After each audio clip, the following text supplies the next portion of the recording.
extremely hard lessons.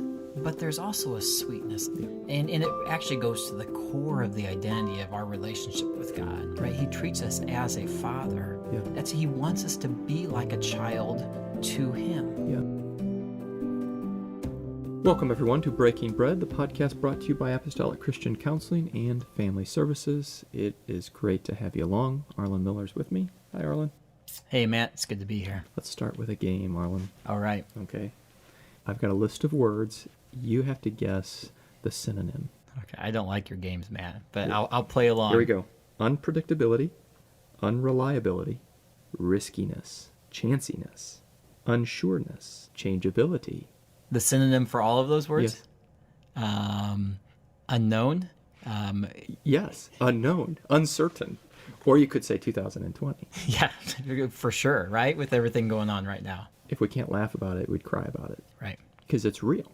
Mm-hmm. And we are being, I think, profoundly challenged in this concept of certainty. And I've never really realized, I think until this perfect storm, how much grounding I had in things where I thought were certain but are not, or I thought were known and now have become unknowns. Without kind of I'll call it a recalibration now and then, you kind of forget how much you had relied upon this or that or the other thing, kind of the normalcy of certain things. And some time ago, we had a podcast series a few years back on unmet expectations. Right, right. So we're going to tweak that a little bit here today and talk about unknown expectations, because I think that's a little bit about where we're at. Yeah, I like that. Hey, Mom, am I going to be going to school next fall, right? Mm-hmm. It's really odd to be thinking, well, let's wait and find out. Or is my skill set, my vocation, going to be in demand in 3 years? Right. Based on what I've seen shift in 2 months, can I even picture 3 years from now? How far out can we make plans, right? And have kind of a reasonable sense of... All the way down to, are we going on vacation or not? Yeah. Yeah, I mean, so it can be, I think you're right, Matt. It can be bigger type concepts, right? Things like jobs and schooling and employment and all of those kind of things. But it can even come down to my son's T-ball just got canceled for the season, right? And it was an unknown that just kind of emerged and developed into. Yeah, let's speak to this concept of unknownness, because it's not altogether foreign from the life of a believer. Am I right about that? Yeah. Bring some of those things into picture for us. So there's a couple of verses that pop into my mind, right? There's a short verse we talk about a lot, right? We walk by faith and not by sight, right? And so a little bit, from the very beginning, we're signed up to this life that's going to be more about faith than about plans and sight. If you wanted to live a life of your own plans and your own volition and your own decision making, to some extent, that's not the Christian faith at its core, at its essence, right? Mm-hmm. So I think you have that concept, and there's times in our life, and it isn't just tied in with the current reality we find ourselves in right now. Yeah. There's just times in our life when it is more uncertain than others. Yeah. And that verse becomes more real to us. I think you just connected a concept for me in saying faith and talking about that faith. Faith and trust, I'll use those two words interchangeably. Faith and trust very much rest on the foundations of certainty. Is that a true statement? They do. I mean, faith and trust? Mm-hmm, mm-hmm. The way I kind of have thought about it is it's really forcing me introspectively to think about what have I been putting my confidence in. Yeah. Is another word that I think is synonymous, right? Where is my stability found? It's shaking our core a little bit to see what's underneath it. Yeah. I think of that verse in Timothy. He talks about uncertain riches. Mm-hmm. He says, trust not in uncertain riches, but in God, who gives you all things richly, right? But he links together trust, certainty, uses the example of riches, and then replaces it with God. Yeah. Which is interesting, isn't it? Right. And such a common concept for all of us, right? In so many places we fall into this, I think, if we're not careful. And there's another passage that I think is relevant here where at the end of James, I think it's chapter 4, there's this little dialogue there where they talk about, don't say you're going to go into this city or that city and make gain. Yeah. Right. What is your life? It's like a vapor, right? It just kind of passes away. He says, but do this, right? Make those plans, but say, if the Lord wills, then we will do that, right? And it's interesting that he doesn't fault the planning and the efficiency and the organization and all that kind of a thing, the thinking ahead, I guess you could put it that way. But what he does fault, if you look at that, is he faults the boasting in those things. So it's not so much the planning. Right. So I think let's talk a little bit about that. How do we live in uncertain times? How do we live with unknown expectations?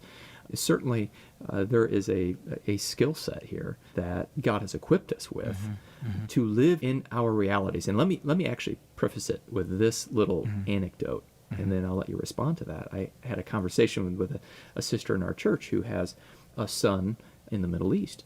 So I was asking her, hey, how is so-and-so doing, and what does it look like where he's at? And she made the comment I thought was fascinating. She said, they live in constant uncertainty. Those cultures do. Yeah. This is just one more. Yeah. And so their reaction is a little bit different than our reaction. They're taking precautions just like the rest of us, but they have learned to process life as uncertain. But for me, it's a wake-up call. Yeah. Because life has not been uncertain. Yeah. I think you highlight a couple of points there, Matt, which are really powerful for me at least. There's a cultural component, right? I mean, so the American culture that we find ourselves in is, I would say, a more certain culture, that if you extend yourself out to other cultures of the world, as you said, sometimes people live in better in uncertainty than others, right? And that's an aspect of our upbringing and our background and so on and so forth. But then I think there's also a personality component there too. Some of us just roll with it better than others. Yeah. You know, I am not one, by nature, I am not one to roll with it, right? I mean, the plans are made and the things are in action, you know, work the plan, plan the work and work the plan, right? Was what I was taught. And so this has been a wonderful sanctifying moment for me, right? and I have to intentionally say that, because otherwise I'll go crazy, negative, right? You know, or I'll go down this path and say, Lord, what are you doing here? Yeah. Well, see, I'm inspired actually by that concept that there are many who have learned how to live with unknowns. Yeah. There's something for me to learn. Like, what skills should I have now that I need to use them? Yeah. And I've probably always needed to have. You know what I'm saying? Yeah. I feel like there's a real opportunity here to grow in a really, really important way as a human being. It actually is a core of resiliency, if you want to think about it in those concepts, right? This ability to be flexible, to be resourceful. Okay, so let me just pause. I want you to continue, but I think you've just said something. Flexibility. What is flexibility as a skill set? What does that look like? You know what I'm saying? Yeah. So go ahead and fill out, define that space. You know, one thing that comes to mind, right, with being flexible is having kind of a clear understanding of what's in your control and what's outside of your control. I think that's a skill set that you can kind of start to put your hands around. It's almost a discipline you can kind of do. Yeah. And I think sometimes we can get most frustrated and struggle with being flexible when we are fixated on trying to control things that really we have no business controlling. You take the tree, for example, right? We actually have some high winds today, and you watch those small saplings, and they just bend over. Yeah. They're flexible. And they come right back. And they don't, for a moment, think that they're going to change the wind. Right. It's just they're going to bend with it, and then they plan to be resilient and to spring back. God has built into the frame of a sapling, in order for it to live, it needs to be able to do this. And I think that's inspiring. He has also created us with a dimension of flexibility. Yeah. Think about that idea of going on vacation and contrast it with maybe the adult versus the kid, right? And the child. And as an adult, you're making the plans, and you kind of maybe you got the tickets bought or whatever, and you kind of have an idea of where the hotel is going to be. Most of us, there's some more fly by the seat of their pants type people out there, but most of us have some type of organization and planning, you know, out there. But the children, they're just along for the ride. Yeah. Right? Yeah. And they don't know if we're behind in schedule or if the traffic is bad or whatnot. We took a trip out in the East, and we were driving across a state out there, and we were going to go to a church, and we had, you know, basically the afternoon to get there. And it was pretty flexible. You know, we had 4 hours to drive, 2 hours or something like that, right? We saw a couple things. We stopped along the side of the road. We actually had lunch at this really cute little place that we never would have if it had been so like cut and dry. And for me, that was a really good experience, right? To kind of roll with it. Because right? really what you just said here is because you had Margin. you had margin, you were able to absorb uncertainty Right. and actually enjoy it in some level. Yeah. Yeah. For the kids, they were just along for the ride. Yeah. Yeah. I'd actually like, let's talk a little bit about that childlikeness. Expand on that. I thought that was fascinating. Right. I mean, Christ was very specific when he took a child out in the midst and set it in front of the disciples and said, you need to be like this child, right? What does that mean to be like this child? Again, to that point that I was making there, a child is somewhat along for the ride, right? They live in a state of uncertainty. And it, for the most part, doesn't bother them, right? They're provided for and taken care of. Yeah. But God, after all, has said that he's going to do the same thing for us. And that's why they're always asking, what are we going to do? Right. Because they don't know. Right. But they're excited to find out. Yeah. Yeah. And I think there are some really important nuances there. What we do to be in Christ, being childlike, is we recognize the chasm difference between the all-knowing one, God, right, and the unknowing one, us. Right. And so, I don't know, that I think provides, a fresh perspective to think that I'm being thrown into childlikeness here. Yeah. Yeah. Because I can't even answer my kid's question. Yeah. That was easy, like, 4 months ago. The question was really easy. Oh, yes, we're going to do this. Oh, no, we're not going to do that. Now it's, I don't know. Yeah. But now back to the point that we made a little bit ago, right? This forces us to think about where is our faith and our certainty on, or who is it on? You could say it that way, right? And the childlikeness, a child can exist in that state, I'll put it this way, because they are absolutely confident and sure of their father or their mother providing for them, right? Yeah. And so it begs the question for me is my faith strong enough to realize that my Father in heaven is going to provide for me, right? He's got this, and it's probably not going to be the way I thought it was going to be, but the main things, right? He'll take care of that. Yeah. Yeah. No, I think that's great. And I'm really fascinated, even as we discuss this, again, by the skill set. How can I grow in this and be a more, resilient person? What other things kind of come to mind? Another one, I just was listening to a mentor of mine this morning, and he was sharing something to the effect of, he says, thankfulness, gratitude is a great, I forget the wording that was said, but is a great antidote to disappointment and to frustration, right? Thankfulness, gratitude forces us to kind of look at what we have versus what we do not have, right? And I think that's a really important concept that's easy to say, but then it's a discipline that we need to live out, right? Another way to say it would kind of be to list out, what I know, versus what I don't know, right? And be okay with that, but don't get those two confused. Yeah. Right? Yeah, so I think that's really critical there, kind of knowing what we know.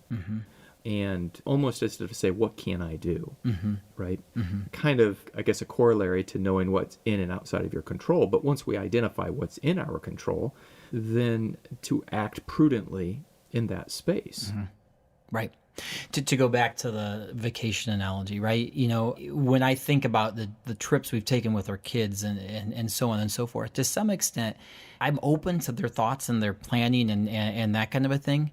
But at some point, what I want them to do is just kind of go along for the ride. I really do. And to do the next thing that I tell them to do, right? If it's going to be wait here, we want to wait here. If it's going to be go there and do this, we're going to go there and do this. And I think God treats us the same way. There's a reason why he doesn't lay out the path, a mile at a time. He says one step at a time. I've got this. Yeah. Just do the next thing I laid out for you. Yeah, I think Corrie ten Boom is probably a household name in a lot of our homes. This woman who helped shelter Jews during during the Holocaust and those things, and paid dearly for it.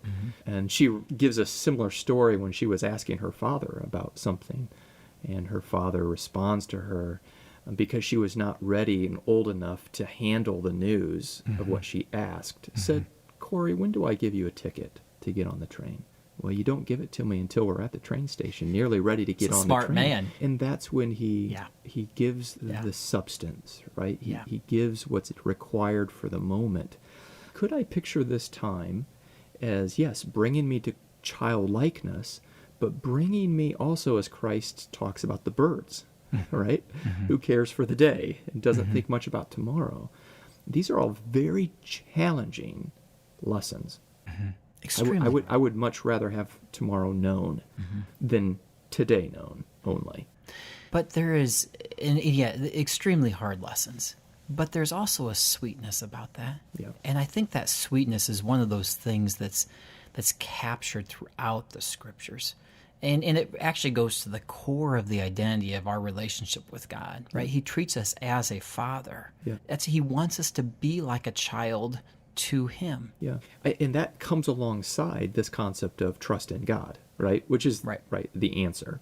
Trust in God. But what you've just woven is a compelling God to trust. Right. Does that make sense? And I think that's really critical in these days, Arlan. Do we realize that, God is acting like a father now that I realize that I am a child. God is acting like a caretaker now that I realize I'm like the bird. But this is helpful because as I think about the future, which is worrisome, Arlan, and for many of our listeners, it's very worrisome. What are the markets going to do? Is there going to be an outlet for the produce I provide? Right? These are big questions. Right. What life and death type questions, right? And absolutely. what's the future holds that way. But what I like the stem that you've changed in my mind is instead of saying, what if this happens? Instead, how will I respond with God when that happens? Right. See how that's a slight shift from having the if being paramount, but God being paramount in the if that makes sense. I'm mindful, Matt, of one other example in Scripture, which I just heard last night in the sermon there in Gridley. You think about a well-known story, right? Peter walking on water. But there's just a really clear principle that happens in that story. Jesus comes walking to them in the midst of a storm, waves and turmoil and all kinds of things going on there. Peter steps out in the water, and it says that when his eyes were focused and zeroed in on Jesus, he was above all of that turmoil, right?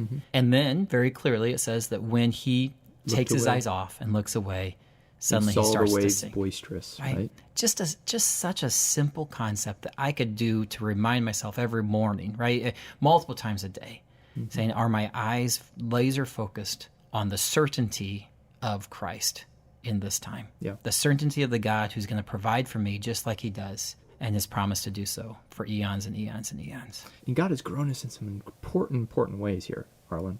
Flexibility, knowing what's in and outside of our control, towards childlikeness, towards seeing God as our Father, to seeing him as our sustenance and our defender. All of these have got, I think, a powerful opportunity for outcome, for his glory and for our good. For our sanctification, Yeah. as we go closer to him. Yeah. Thank you. Thanks for being here. Thanks, be here. each one, for giving us a bit of your time, and we profoundly respect the unknown expectations that you are working through right now. All of us are. And we trust and pray that the content here in this conversation could be a reprieve and also be a help in this space. Thanks for being here.